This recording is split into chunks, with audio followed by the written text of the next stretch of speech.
برای شما یا جویا مرخ سرکانیا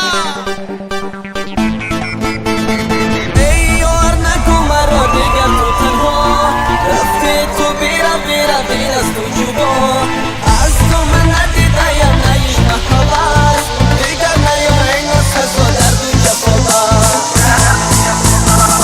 ای یار نگو مرا دیگر تو تنها رفته تو بیرا از تو جدا از تو من ندیدایم نیشم حواس دیگر نیام این سزا درد و جفا بس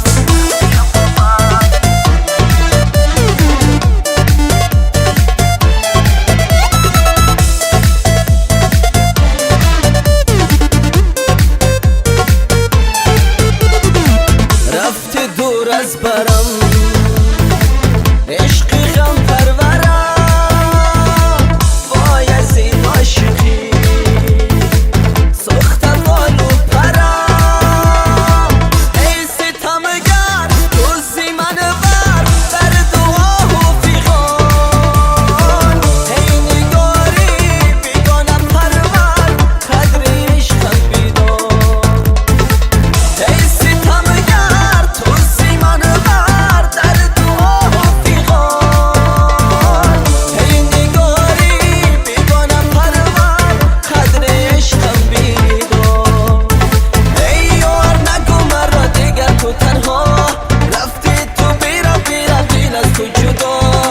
از تو من ندیدایم نیشم حواس دیگر نیا این سزا درد و جفا ای یار نگو مرا دیگر تو تنها رفتی تو بیرا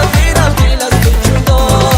از تو من ندیدایم نیشم حواس دیگر نیا این سزا درد و جفا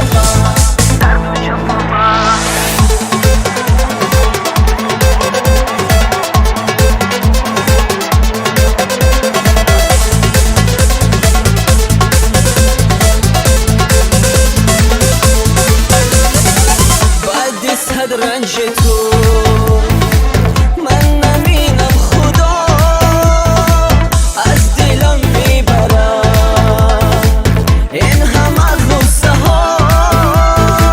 ای جفاکار بس کن آزار بر من و قلب من باز و تکرار عشق بسیار ریزد از چشم من ای جفاکار بس کن آزار بر من و قلب من باز و تکرار عشق بسیار ریزد از چشم من دیگر به چشم من نباشه زیبا